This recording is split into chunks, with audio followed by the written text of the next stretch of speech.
الحمد لله رب العالمين والصلاة والسلام على أشرف الأنبياء والمرسلين وعلى آله وأصحابه أجمعين، أما بعد، فأعوذ بالله من الشيطان الرجيم. بسم الله الرحمن الرحيم. يا أيها الذين آمنوا كونوا قوامين بالقسط شهداء لله ولو على أنفسكم أو الوالدين والأقربين. صدق الله العظيم. محترم صدر جلسہ، معزز صاحبان، مشفق اساتذہ کرام اور میرے عزیز ساتھیوں، آج کی اس وجہ سلیمانی میں موضوع مقالہ ہے اسلام میں عدل و مساوات. سامعین بزم، لغت کے اعتبار سے عدل کے معنی برابری اور انصاف کے ہیں، یعنی کسی چیز کو دو ایسے حصوں میں تقسیم کر دینا کہ کسی ایک میں بھی کمی بیشی نہ ہو، یہ عدل کہلاتا ہے. عدل ظلم و جور کی ضد ہے. عدل کے معنی ہر حقدار کو اس کا حق بغیر کسی کمی بیشی کے، بغیر کسی افراد و تفرید کے دلانا ہے. امام جرجانی رحمۃ اللہ علیہ کہتے ہیں، امام جرجانی رحمۃ اللہ علیہ اپنی کتاب سیرت النبی میں لفظ عدل کے متعلق تحریر فرماتے ہیں، کسی بوجھ کو دو برابر حصوں میں اس طرح بانٹ دیا جائے کہ ان دو میں سے کسی شخص میں ذرہ برابر بھی کمی بیشی نہ ہو، تو اس کو عربی میں عدل کہتے ہیں. حاضرین گرامی، مسلمانوں کا نظام عدل و مساوات اقوام عالم کے لیے صدیوں تک مشعل راہ بنا رہا، اور دوسری متمدن قوموں کے نظام ہائے عدل و مساوات پر نمایاں فوقیت کا حامل رہا. ڈاکٹر آسیہ اشر اپنے مقالہ اسلام میں عدل و مساوات کا سب سے بڑا ماخذ رسالت مآب صلی اللہ علیہ وسلم کا عہد مبارک ہے، جس میں زمانہ جاہلیت کے تمام رسوم و رواج اور ادارے معطل قرار دیے گئے. جس دستور پر مدینے کی ریاست کی بنیاد پڑی وہ دنیا کا سب سے بہترین دستور شمار کیا جاتا ہے.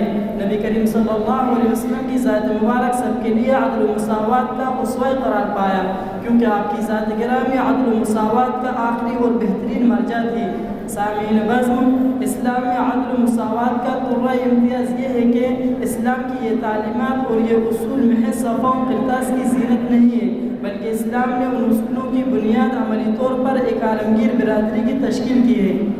آج سے تقریباً 1450 سال قبل جزیرۃ العرب میں نبی کریم صلی اللہ علیہ وسلم کی زیر سرپرستی اس عالمگیر برادری کی تشکیل ہوئی، اور اس وقت سے لے کر آج تک ہر دور اور ہر زمانے اور ہر خطۂ ارض میں بلا استثناء اس عالمگیر اخوت مساوات کا مشاہدہ کیا جا سکتا ہے. اللہ تعالیٰ کے ارشاد ہے، یا ایھا الناس انا خلقناکم من ذکر و انثی وجعلناکم شعوبا وقبائل لتعارفوا ان اکرمکم عند اللہ اتقاکم ان اللہ علیم خبیر.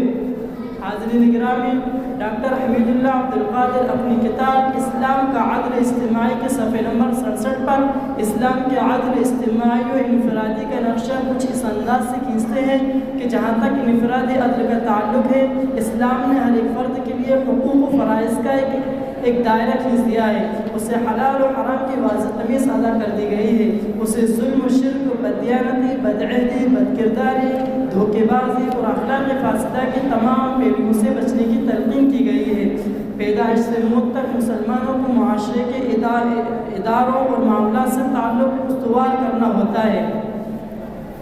شریعت اسلامیہ نے ایک فرد کی حیثیت سے اسے عدل اختیار کرنے کی تلقین کی ہے.